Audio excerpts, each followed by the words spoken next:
नमो विष्णुपादाय कृष्णपृष्ठाय भूतले श्रीमते भक्तिवेदान्त स्वामिने इति नामिने। नमो विष्णुपादाय कृष्णपृष्ठाय भूतले श्रीमते भक्तिवेदान्त इति नामिने।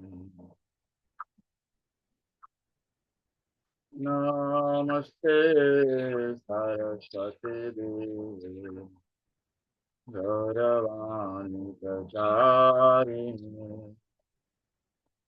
निर्विशेष शून्यवादी शाश्वतदेवतारिणे। जय श्री कृष्ण चैतन्य प्रभु नित्यानंद श्री अद्वैता गदाधर श्रीवासादि गौरभक्त। जय श्री कृष्ण चैतन्य प्रभु नित्यानंद श्री अद्वैता गदाधर श्रीवासादि गौरभक्त। जय श्री कृष्ण चैतन्य प्रभु नित्यानंद श्री अद्वैता गदाधर श्रीवासादि भक्तवृंद। हरे Krishna Krishna Krishna Hare Hare Hare Ram Ram Hare Hare Hare Krishna Krishna Krishna Hare Hare Hare Ram Ram Hare Hare Hare Krishna Krishna Krishna Hare Hare Hare Ram Ram Ram Hare Hare Hare Krishna Krishna Krishna Hare Hare Hare Ram Ram Ram Hare Hare Hare Krishna Krishna Krishna Hare Hare Hare Ram Ram Hare Hare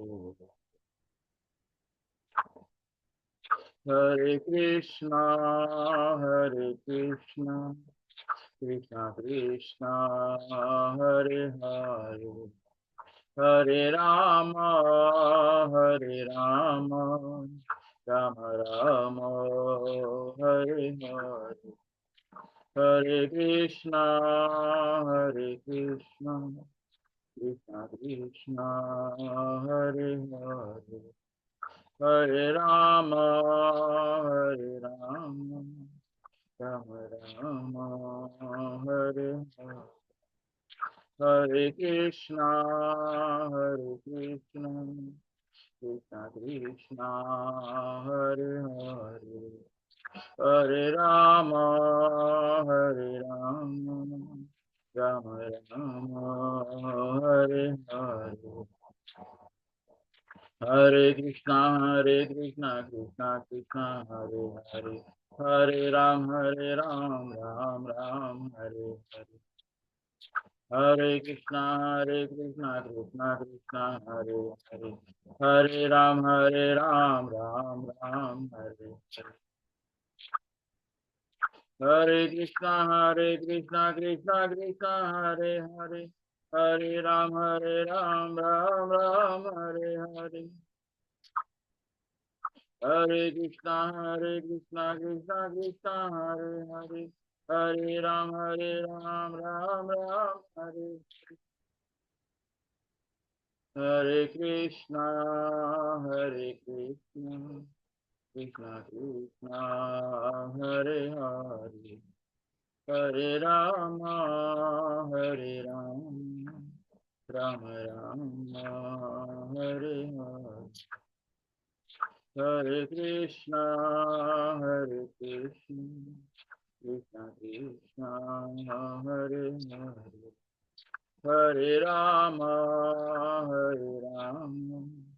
Rama Rama, Hare Hare. Govinda Jaya Jaya Gopal Jaya Jaya. Govinda Jaya Jaya Gopal Jaya. Govinda Jaya Jaya Gopal Jaya Jaya. Govinda Jaya Jaya Gopal Jaya. Radha Ramana Hari Govinda Jaya. Radha Ramana Hari Govinda Jaya. Radha Ramana Hari Govinda Jaya. Radha Ramana Hari Govinda Jaya. Hare Krishna, Krishna Krishna, Hare Hare. Hare Rama, Rama Rama, Hare Hare. Hare Krishna, Krishna Krishna, Hare Hare. Hare Rama, Rama Rama, Hare Hare. Hare Krishna, Krishna Krishna, Hare Hare. Hare Ram, Ram Hare. Hare Krishna, Krishna Krishna, Hare Hare. Hare Ram, Ram Ram, Hare Hare. Hare Krishna, Krishna Krishna, Hare Hare. Hare Rama, Rama Rama, Hare Hare. Hare Krishna, Krishna Krishna, Hare Hare. Hare Rama, Rama Rama, Hare Hare. Jaya Radha Giridhari, Radha Giridhari Radhe. Jaya Radha Giridhari, Radha Giridhari Radhe. Jaya Radha Gopinath, Radha Gopinath Radhe. Jaya Radha Gopinath, Radha Gopinath Radhe. Jaya Radha Gopinath, Radha Gopinath Radhe. Jaya Radha Rasa Bihari, Radha Rasa Bihari Radhe. Jaya Radha Rasa Bihari, Radha Rasa Bihari Radhe. Jaya Radha Madana Mohan, Radha Madana Mohan Radhe. Jaya Radha Madana Mohan, Radha Madana Mohan Radhe. जय राधा कुंज बिहारी राधा कुंज बिहारी राधे। जय राधा कुंज बिहारी राधा कुंज बिहारी राधे। जय राधा बाट बिहारी राधा बाट बिहारी राधे।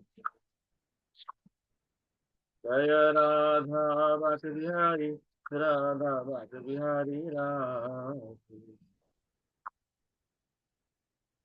जय राधा माधव राधा माधव राधे। जय राधा माधव राधा माधव राधे। जय जगन्नाथ जय जगन्नाथ जय बलदेवा जय सुभद्रा। जय जगन्नाथ जय जगन्नाथ जय बलदेवा जय सुभद्रा। जगन्नाथ स्वामी नयन पथगामी नयन पथगामी भवतु। जगन्नाथ स्वामी नयन पथगामी नयन पथगामी भवतु। जय जय प्रभुपाद प्रभुपाद प्रभुपाद प्रभुपाद। जय जय प्रभुपाद प्रभुपाद प्रभुपाद प्रभुपाद। जय जय गुरुदेव गुरुदेव गुरुदेव गुरुदेव। जय जय गुरुदेव गुरुदेव गुरुदेव। और हरि बोल हरि बोल हरि बोल हरि बोल। और हरि बोल हरि बोल हरि बोल हरि बोल। बोलो हरि नाम संकीर्तन की जय। श्रील प्रभुपाद की जय। निताई गौर प्रेमानंद।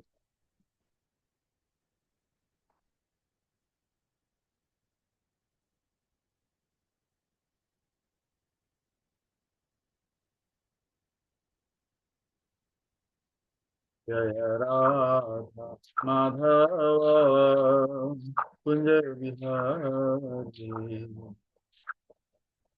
जय राधा माधव कुंज बिहारी। जय गोपी जन वल्लभ शिवरधारी। जय गोपी जन वल्लभ गिरधारी। यशोदनंदन ब्रज जनरंजन यशोदनंदन ब्रज जनरंजन। यमुना तीरवनचारी यमुना तीरवनचारी। जय राधा माधव कुंज बिहारी। जय राधा माधव कुंज बिहारी। हरे कृष्णा कृष्णा कृष्णा हरे हरे हरे राम राम राम हरे हरे। हरे कृष्णा कृष्णा कृष्णा हरे हरे हरे राम राम राम हरे हरे। हरे कृष्णा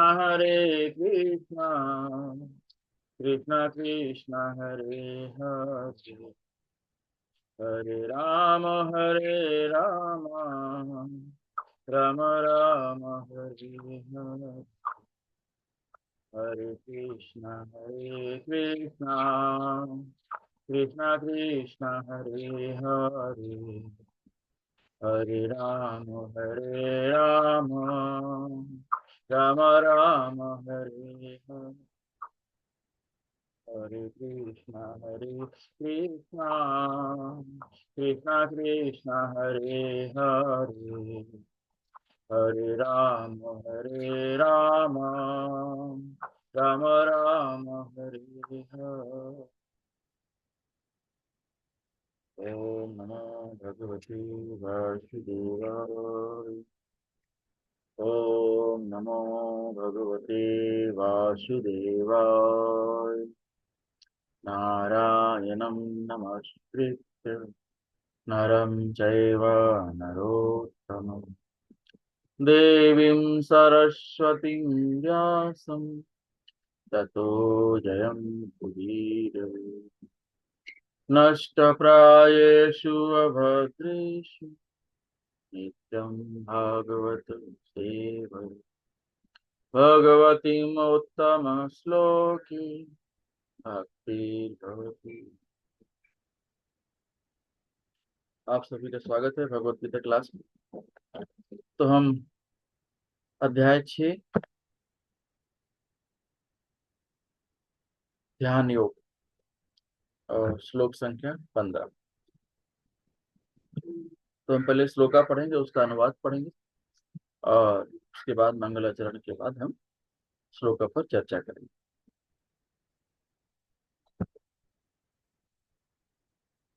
भगवत गीता यथारूप, श्रीमद् भगवत गीता यथारूप, अध्याय 6 ध्यान योग, श्लोक संख्या 15। युञ्जनेवं सदात्मानं योगी नियतमानसः शांतिं निर्वाण परमा मत संस्थाम अधिगच्छति।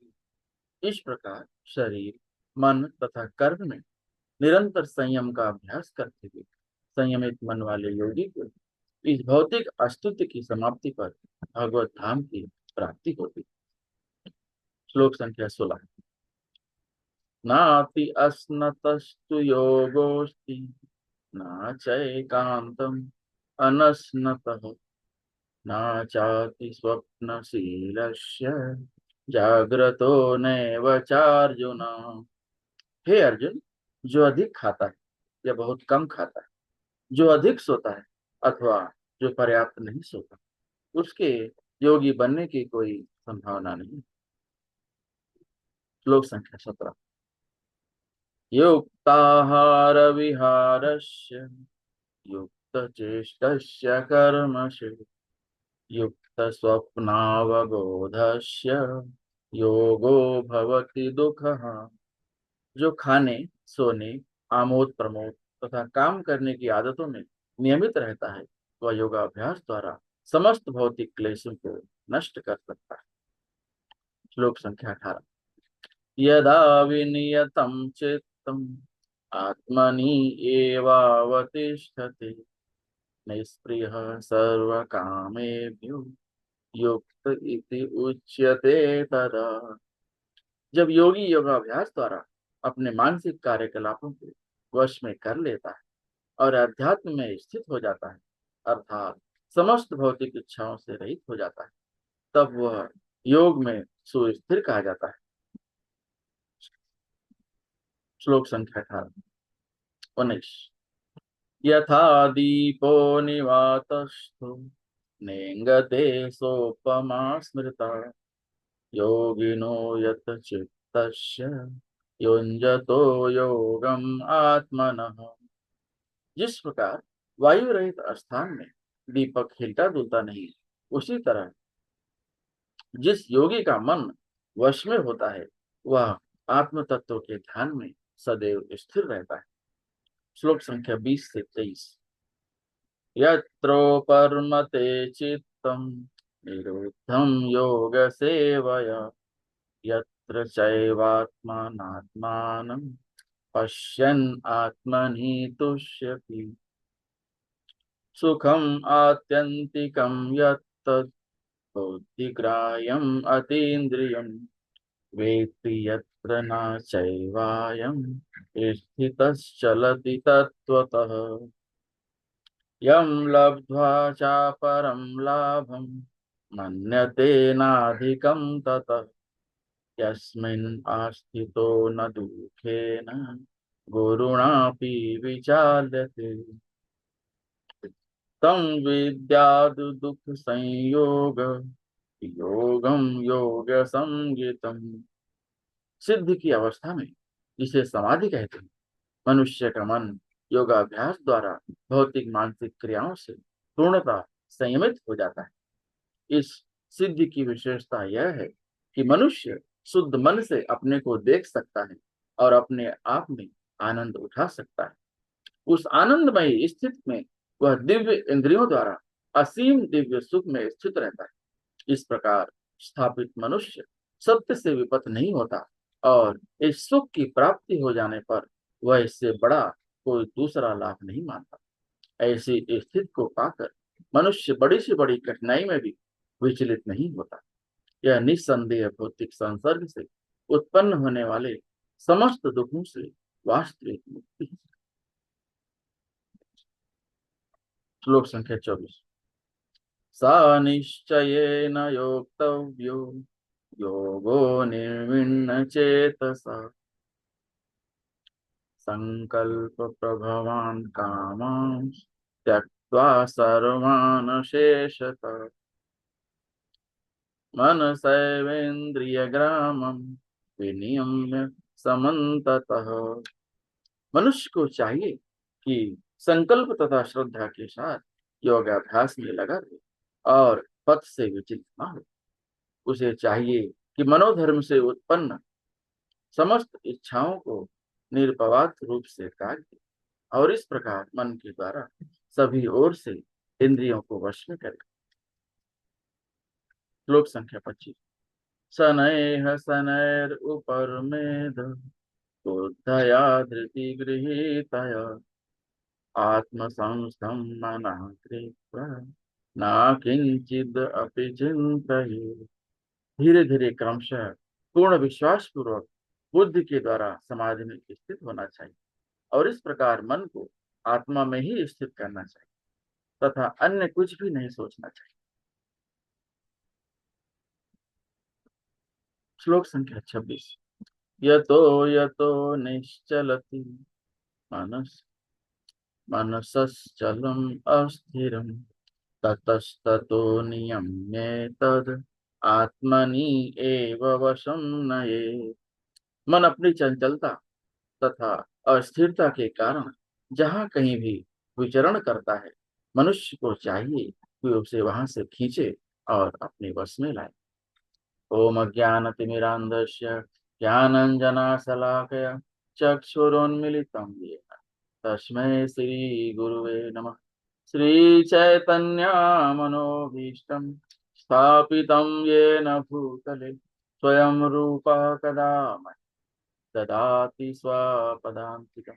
वन्देऽहं श्रीगुरु श्रीयुतपदकमलं श्रीगुरून् वैष्णवांश्च श्रीरूपं साग्रजातं सहगना रत्नान्वितां तं सजीवं साधुवैतं सावधूतं परिजनासहितं कृष्णचैतन्यदेवं श्रीराधा कृष्णपादान् सहगना ललिता श्रीविशाखान्वितांश्च नमो विष्णुपादाय कृष्णप्रेष्ठाय भूतले श्रीमते भक्तिवेदांत स्वामिनिति नामिने।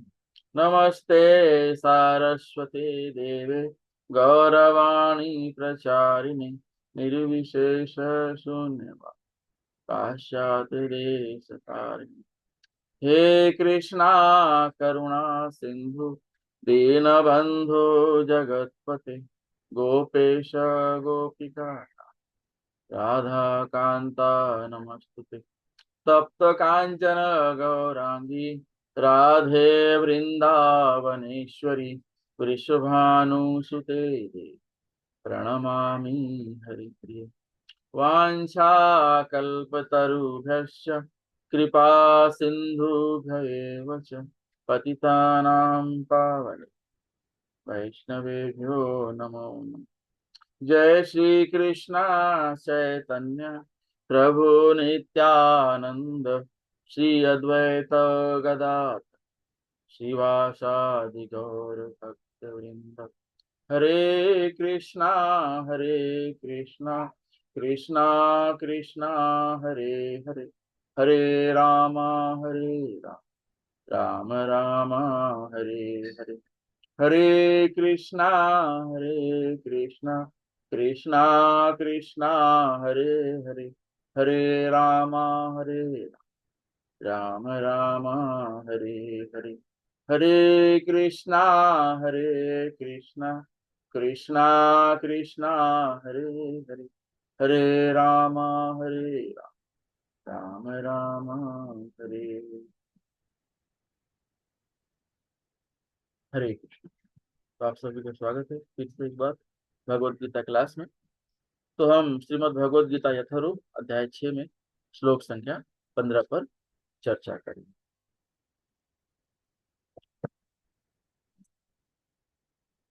श्लोक संख्या 15। युञ्जनेवं सदात्मानं योगी नियतमानसः शान्तिं निर्वाण परमां मत संस्थाम अधिगच्छति। तो भगवान अर्जुन को बता रहे हैं कि श्लोक संख्या 15 में कि अष्टांग योग जो होता है उसका गोल क्या है, उसका उद्देश्य क्या है, अष्टांग योग क्यों किया जाता है और अष्टांग योग करके एक अष्टांग योगी कैसे भगवान के धाम को पा सकते। तो अष्टांग योग का उद्देश्य है भगवान के राज्य को प्राप्त करना। अष्टांग योग करने से कोई बोले कि मैं बहुत सुंदर दिखूंगा, बलिष्ठ हो जाऊंगा, मेरी बॉडी अच्छी हो जाएगी, मेरा शरीर अच्छा हो जाएगा, सुंदर दिखने के लिए कर रहा, तो ये सब गलत बात है। ये सब जो है भौतिक आस्थाएं हैं जो टेम्पररी। तो भगवान बता रहे हैं कि परम धाम है क्या।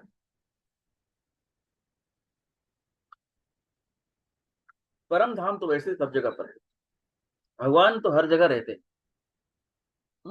लेकिन आध्यात्मिक आकाश जो है, आध्यात्मिक संसार जो है, वो जो है परम धाम कहा जाता है। और भगवान के धाम को भगवान कहाँ जहाँ वहां जहाँ वास होता है उसे परम धाम कहा जाता है। और जहाँ भगवान का वास होता है वहां पर कोई भी अलग से सूर्य, चंद्रमा या कोई इलेक्ट्रिसिटी की जरूरत नहीं है, वहां पर स्वतः ही प्रकाश रहता है। तो ये समझना बहुत जरूरी है। तो भगवान बता रहे हैं कि जो है जहां पर भगवान का, जहां मेरा धाम होता है वहां पर कोई अलग से रोशनी की जरूरत नहीं पड़ती। और फिर भगवान बता रहे हैं कि अब अगर ऐसी कोई जगह है, जैसा भौतिक में लोग कुछ पोस्ट पाने के लिए उसके लिए अपनी पढ़ाई लिखाई करते हैं, डिग्री हासिल करते हैं और फिर जाके वो पोस्ट उनको मिलता है, वैसे ही भगवान बता रहे हैं कि ये परम धाम, ये जो जगह है, ये प्राप्त कैसे की जाए, इसके लिए क्या क्वालिफिकेशन है, इसके लिए योग्यता क्या है। और भगवान बता रहे हैं, इसमें बताया गया है श्लोक में, प्रभुपाद जी, श्रील प्रभुपाद जो है अपने तात्पर्य में लिखते हैं कि भगवान का धाम प्राप्त करने के लिए एक ही क्वालिफिकेशन है, वो भी भगवान को समझना, भगवान के बारे में ज्ञान होना, ब्रह्म ज्ञान होना चाहिए।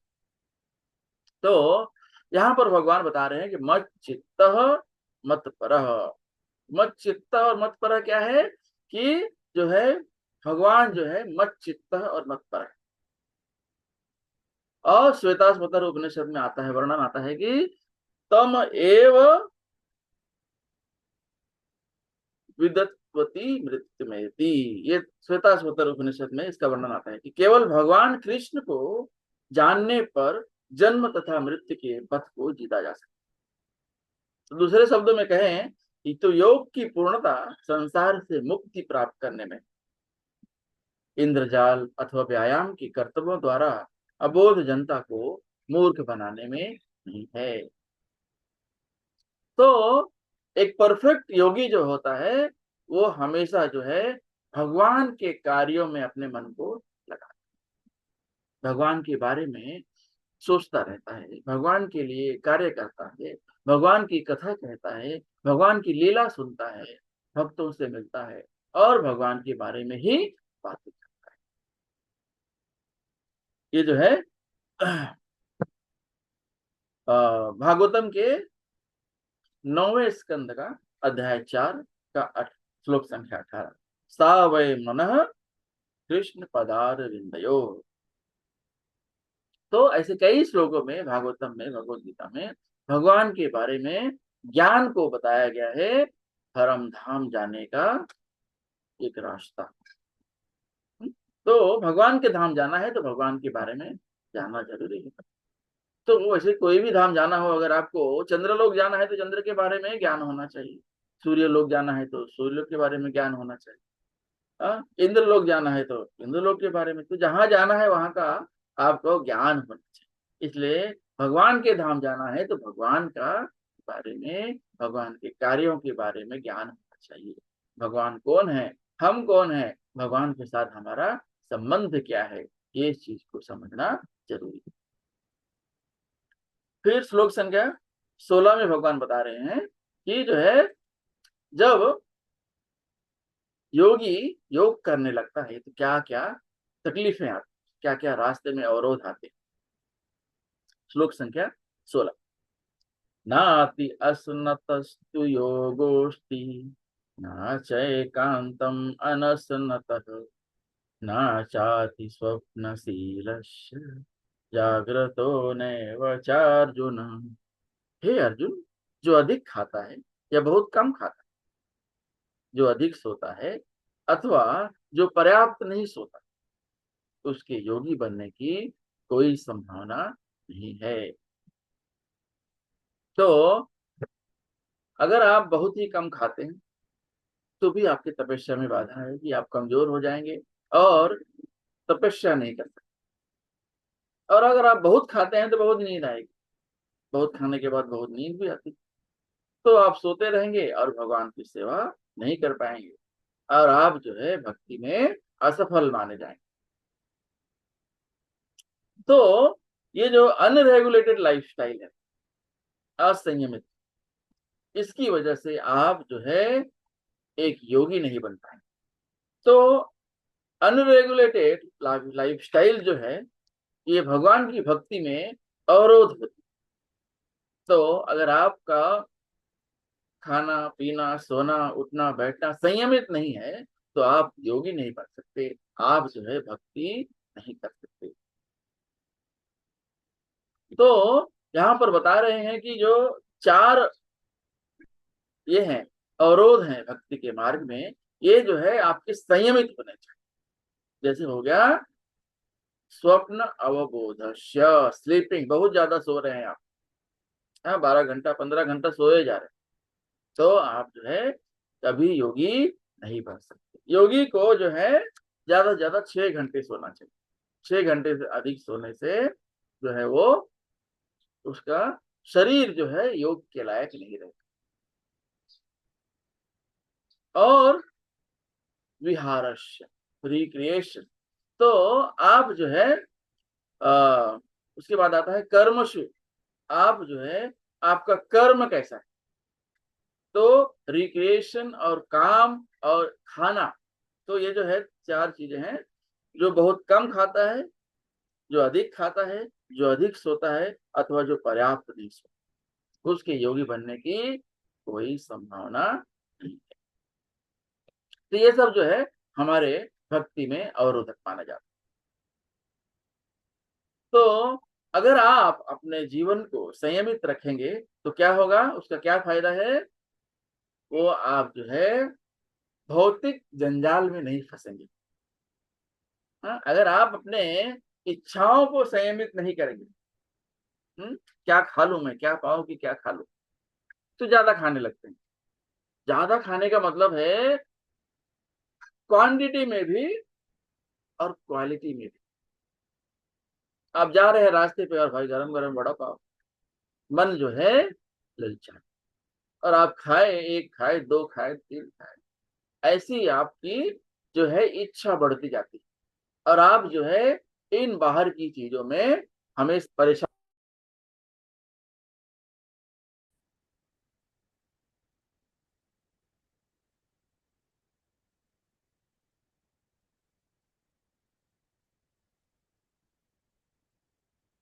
तो अगर आपका खाना पीना जो है ये संयमित नहीं रहेगा, तो आप जो है भक्ति नहीं कर सकते।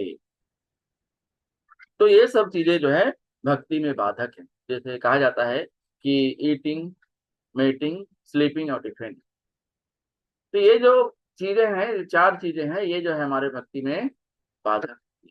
अगर इससे संयमित नहीं किया जाता है तो फिर भक्ति में हम सफलता नहीं प्राप्त कर सकते।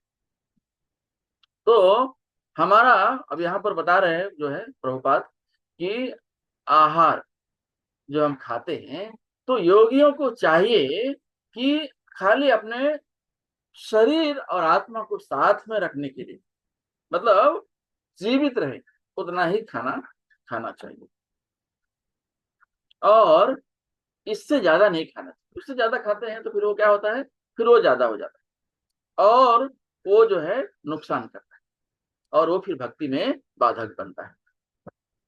और वो जो खाना खाते वो जो है खाना खाते हैं, वो भगवान को पहले अर्पित किया हुआ होना चाहिए, ऑफर किया हुआ होना चाहिए, और ऑफर करने के बाद जो खाते हैं वो महाप्रसाद बन जाता है। और उन्हें कोई मांसाहार नहीं करना चाहिए, कोई नशा नहीं करना चाहिए। हाँ, और इधर उधर की फालतू चीजें जो है, जंक फूड जिसे कहते हैं, नहीं खाना चाहिए। ये योगियों के लिए नहीं है, उससे उन्हें शरीर तकलीफ देगा, और जब शरीर में तकलीफ होगी तो आत्मा को तकलीफ होगी, और आत्मा को तकलीफ होगी तो भक्ति नहीं हो सकती, योग में असफल रहेंगे। और हमेशा जो है भगवान को ऑफर किया हुआ ही प्रसाद खाना चाहिए। ओके, तो जैसे कि भगवत गीता के तीसरे अध्याय का श्लोक संख्या 13 में कहा गया है, मुच्यन्ते सर्व किल विषय। तो अगर आप भगवान को अर्पित किया हुआ प्रसाद नहीं खाते, तो वो आप क्या खा रहे हैं, यू आर ईटिंग ओनली सिन, मतलब आप पाप खा रहे हैं। क्योंकि आप जो भी अन्न ग्रहण करते हैं उसमें बहुत सा दोष होता है। जिसने खेत में बीज बोया होगा, जिसने उसकी सेवा करके उस पौधे को बड़ा किया होगा, जिसने वहां से उसको फसल को निकाला होगा, घर से दाना आया होगा, फिर वो किसी ने किसी को बेचा होगा, ये सारे प्रोसेस में अगर करने वाले के मन में दोष है, दोष हो सकता है, नहीं भी हो सकता है, तो जो उसमें दोष रहता है, तो जो अब वो अन्न आप जब खाते हैं तो वो दोष आपके शरीर के भीतर जाता है, जो भक्ति के मार्ग में अवरोधक बनता है। और यहाँ पर प्रभुपाद अपने तात्पर्य में बता रहे हैं कि जो है अगर आप कोई उपवास करते हैं तो जो है हमारे शास्त्र संगत होना चाहिए, अपने मन से ऐसे कोई भी उपवास नहीं रखना चाहिए। तो व्रत रखना जरूरी है, एकादशी का व्रत रखिए, रामनवमी का रखिए, जन्माष्टमी का रखिए, हमारे आचार्यों के जन्म के तिरोभाव के दिन रखिए, आविर्भाव तिरोभाव के दिन रखिए। हाँ, और चैतन्य महाप्रभु के जन्म के दिन रखिए। हाँ, ये सब चीजें जो है अगर हम करेंगे तो ये सब शास्त्र संगत, तो आपका व्रत जो है वो शास्त्र संगत होना चाहिए। ऐसा नहीं कि आज मेरा मन है, आज चलो उपवास रख लेते हैं, आज मेरा मन है चलो ये कर लेते हैं, तो उससे भक्ति आप नहीं कर पाए, वो असंयमित, उससे आपको थोड़ा बहुत लाभ हो सकता है भौतिक, लेकिन वो सब असंयमित शास्त्र संगत है, और तो हमें वो सब जो है अवॉइड करना चाहिए। और प्रभुपाद अपने तात्पर्य में बताते हैं कि आप जो भी काम करते हैं या फिर आप रिक्रिएट करते हैं, संतानोत्पत्ति करते हैं, तो आप जो भी कार्य करते हैं वो भी शास्त्र संगत होने चाहिए। कोई गलत कार्य करके ज्यादा पैसा कमाने का रास्ता ना हो। और आप शादी ब्याह कर रहे हैं वो भी शास्त्र संगत होना चाहिए, गर्भ संस्कार होना चाहिए। और जो भी बच्चे आते हैं, उत्पन्न किए जाते हैं, उनको जो है भगवान कृष्ण भावनामृत होने चाहिए, भगवान की सेवा करने वाले होने चाहिए। तो आप उसके पहले का अगर प्रोसेस फॉलो करेंगे, गर्भ संस्कार हो गया, हाँ, आप बच्चा जब गर्भ में होता है तो भागवतम सुनना चाहिए, भागवत गीता पढ़ना चाहिए, मंदिर जाना चाहिए, कुछ दान दक्षिणा करना चाहिए, हाँ, भागवतम सुनना चाहिए, भगवान की लीलाओं के बारे में सुनना चाहिए, तो जो बच्चा पेट में होता है वो भी वो सुनता है, और वैसे संस्कार उसके अंदर जाते हैं। तो जब वो पैदा होके माँ के गर्भ से बाहर आता है तो वो भी भगवान का भक्त बनता है। स्वप्न अवबोधस्य स्लीपिंग, तो कम से कम सोना जरूरी है। ऐसा नहीं कि आप सोना एकदम से त्याग, भौतिक संसार में आए हैं तो खाना पीना सोना उठना बैठना अपनी सुरक्षा करना ये सब चीजें जरूरी, ये है कि आप इसमें लिप्त ना हो जाए, इतना आपको ध्यान रखना है। तो यहाँ पर कौशल प्रभुपाद बता रहे हैं कि जो है आपको ज्यादा टाइम सोने में नहीं देना है।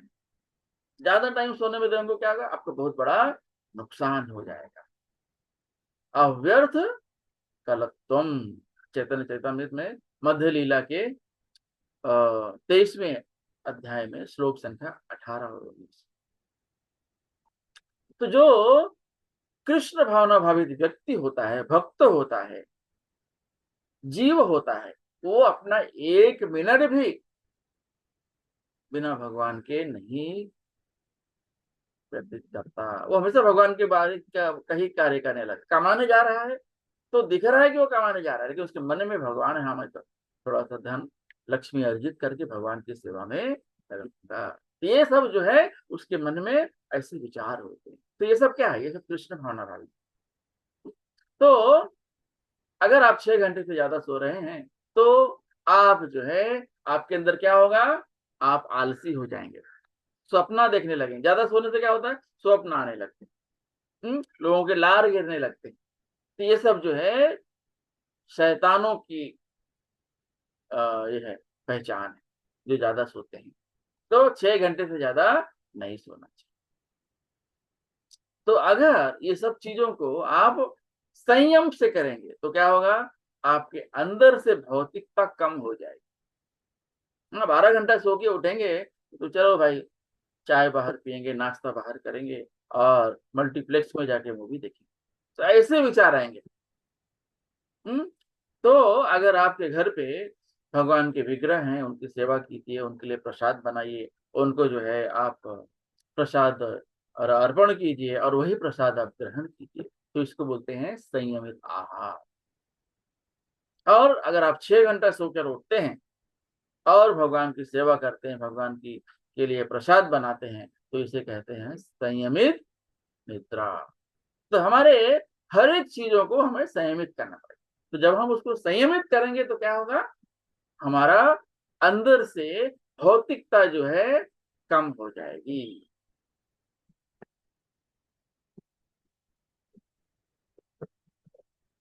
उसके बाद जो है प्रभुपाद जो है यहाँ पर विभिन्न श्लोकों में क्या क्या उन्होंने बताया है, संक्षेप में उसका एक कंपैरिजन किया है, अष्टांग योग और भक्ति योग।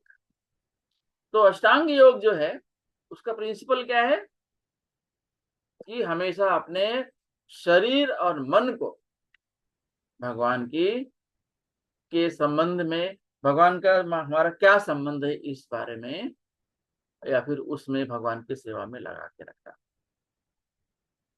तो भक्ति योग हो चाहे अष्टांग योग, सबका उद्देश्य भगवत प्राप्ति।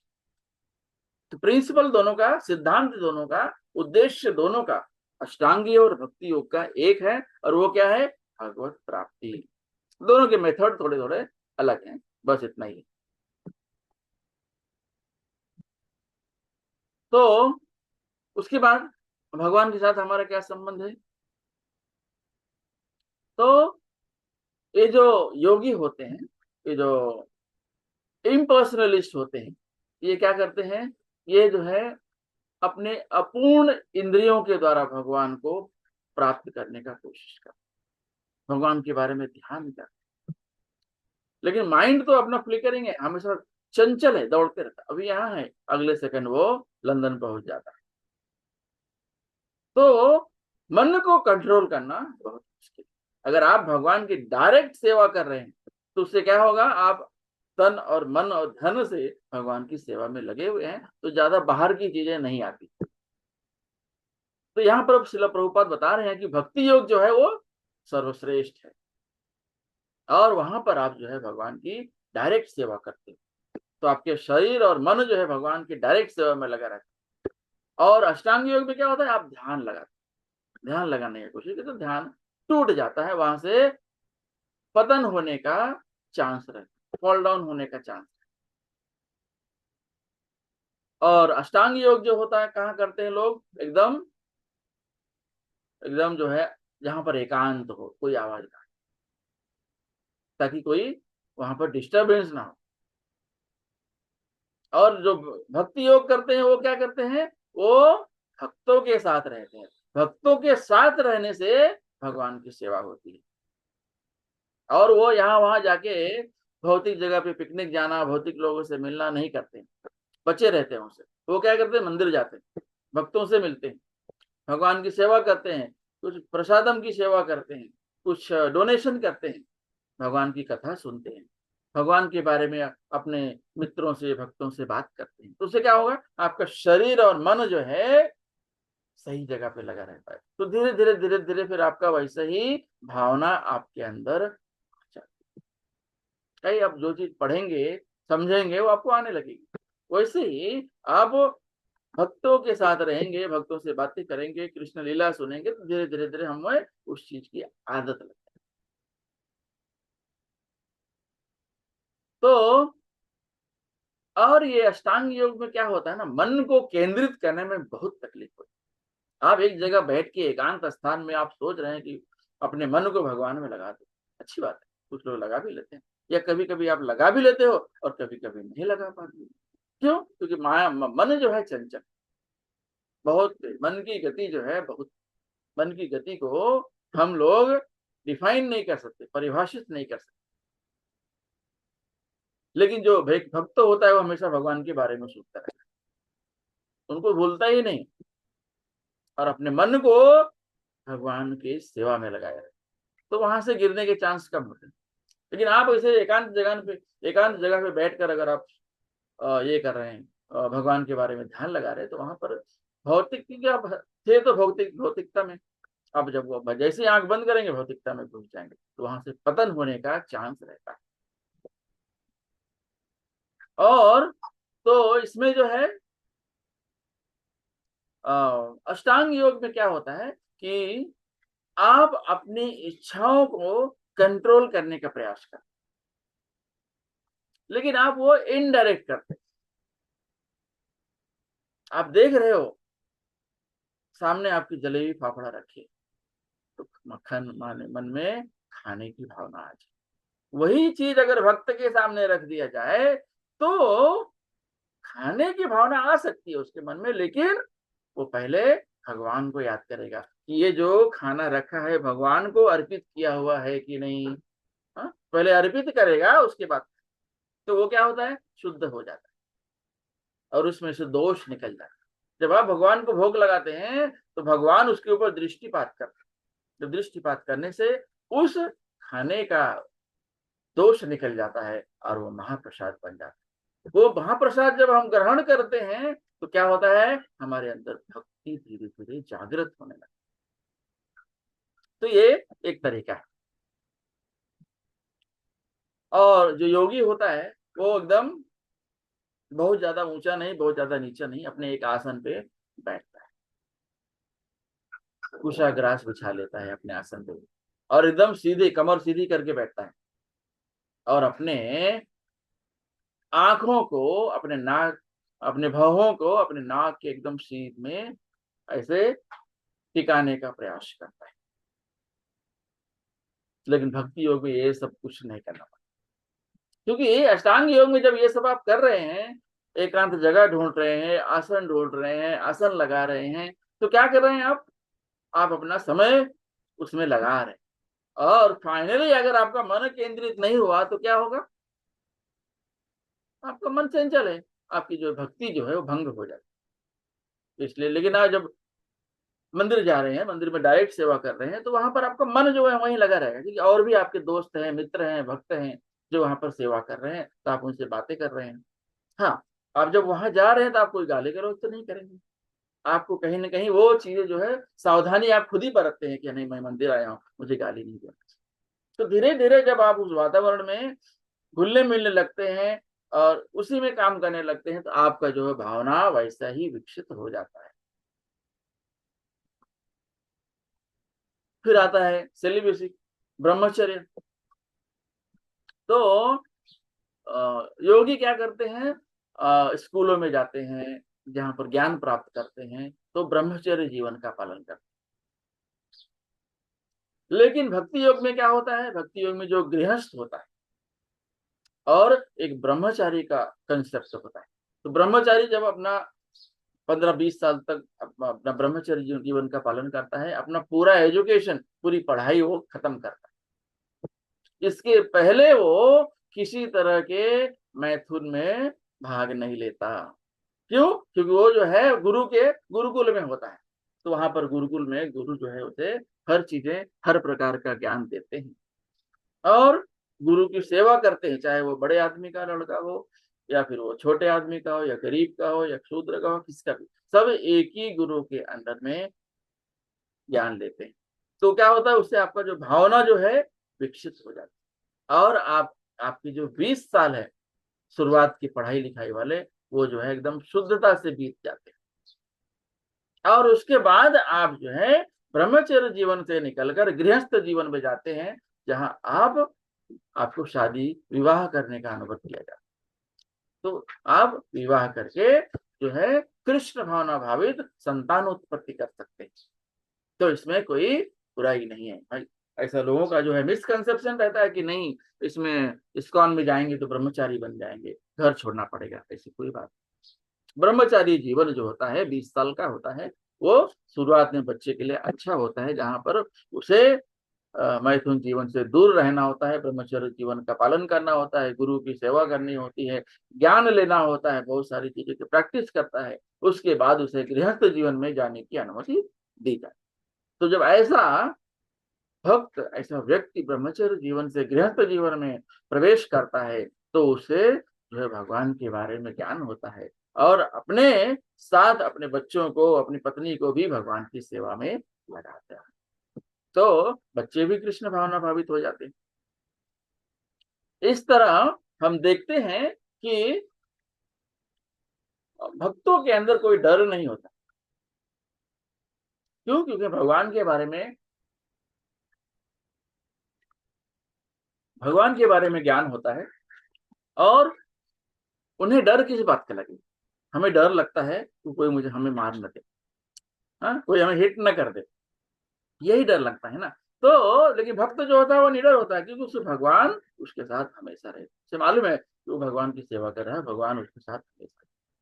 तो भगवान अगर अच्छा करेंगे तो अच्छा लगेगा ही, लेकिन कहीं बुरा करेंगे तो उसको भी, उसमें भी अच्छाई दिखती है, भगवान की इच्छा है।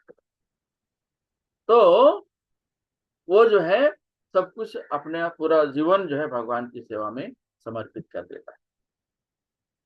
और जो अष्टांग योगी होते हैं, उनके जीवन का उद्देश्य क्या होता है? जो अष्टांग योगी होते हैं, उनके जीवन का उद्देश्य होता है कि मत चित्त मत परः। तो भगवान जो है हर एक के हृदय में वास करते हैं। लेकिन जो भक्त भक्त होता है, कृष्ण भक्त होता है, वो हमेशा यही सोचता है कि कृष्णा जो है हमारे हृदय में स्थित हैं, इसलिए हमें कृष्णा की इच्छा के अनुसार कार्य करना चाहिए, भगवान की भक्ति करना चाहिए। तो अंत में प्रभुपाद बता रहे हैं कि इसका अल्टीमेट गोल क्या है, इसका अंतरिम उद्देश्य क्या है इसका, चाहे वो अष्टांग योग हो चाहे वो भक्ति योग। अष्टांग योग में क्या होता है, जैसे आप योग और ध्यान में लगे रहते हैं तो उससे क्या होती है, आपकी भौतिक आवश्यकताएं कम हो जाती है। आप जब अष्टांग योग वगैरह में लग जाते हैं, कहीं पर अपने शरीर और मन को लगाने का प्रयास करते हैं, तो भौतिकता से आप थोड़ा दूर रहते हैं, भौतिकता आपकी कम हो जाती है। हो सकता है पूरी तरह खत्म ना हो, लेकिन आपकी आवश्यकताएं कम हो जाती है। तो आप उतना ही खाएंगे, उतना ही सोएंगे, जितना शरीर और आत्मा को साथ में रखने के लिए जरूरी। लेकिन भगवान का धाम जो है परम धाम कहा जाता है, परम धाम की प्राप्ति तभी हो सकती है जब आपको भगवान के बारे में ज्ञान।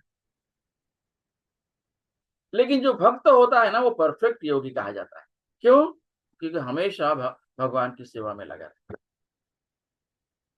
वो अगर खाना बना रहा है तो यही इसके मन में धारणा होती है कि मैं कृष्णा के लिए बना रहा हूँ, भगवान के लिए बना रहा हूँ। क्यों? कि भगवान जो है सबसे ऊपर है, भगवान के ऊपर या और भगवान के बराबर कोई नहीं पहुंच सकता। अऊर्ध्वसम, उनके बराबर और उनके ऊपर कोई नहीं जा सकता, सब उनके नीचे हैं। तो हम सब क्या हैं? हम सब भगवान के दास।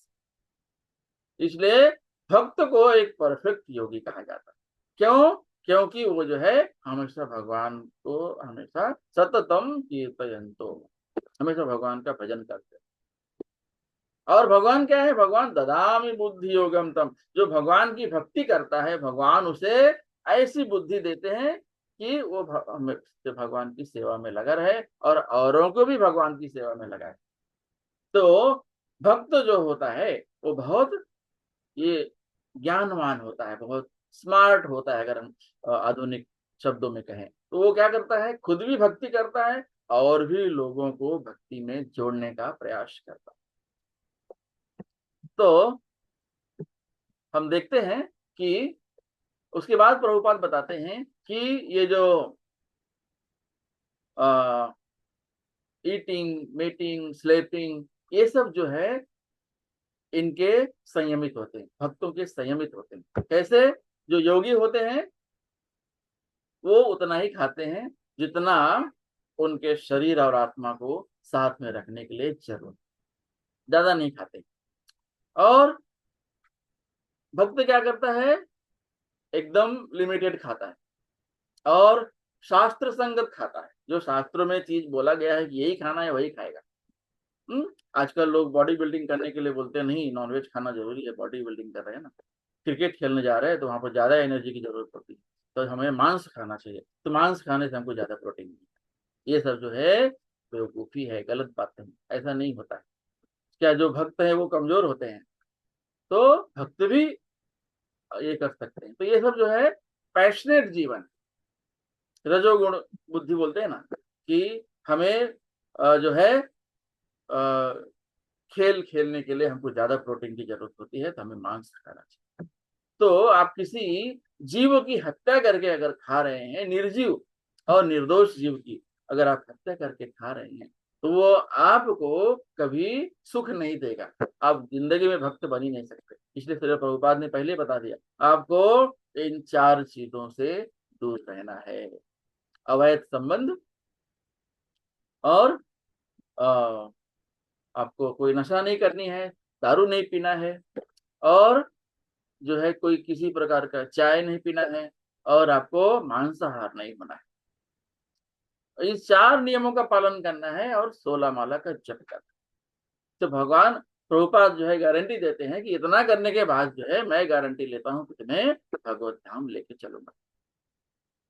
तो प्रभुपाद कहते हैं कि जो है महामंत्र का जप हमें जो है हमेशा कंटिन्यूस करते हैं। आप कोई कार्य भी कर रहे हैं तो महामंत्र का मन में जाप करते हैं, हरे कृष्णा कृष्णा कृष्णा हरे हरे, हरे राम राम राम हरे। तो इस प्रकार अगर हम भक्ति में लगे रहेंगे तो क्या होगा, हमारा शरीर और मन दोनों भगवान की सेवा में लगा, और शरीर और मन अगर भगवान की सेवा में लगा रहे तो बाकी जो कार्य होंगे सब वो सात्विक ही कहलाएंगे। तो हम देखते हैं कि जो है भगवान की भक्ति करने से हमारा जीवन जो है संयमित होता है, और हमारा जीवन अगर संयमित रहेगा तो हम भगवान की भक्ति कर सकते हैं। तो दोनों जो है एक दूसरे के पूरक। तो हम यहाँ पर अपनी वाणी को विराम देंगे। हरे कृष्णा कृष्णा कृष्णा हरे हरे, हरे राम राम राम हरे। तो किसी का कोई प्रश्न है तो पूछ सकते हैं।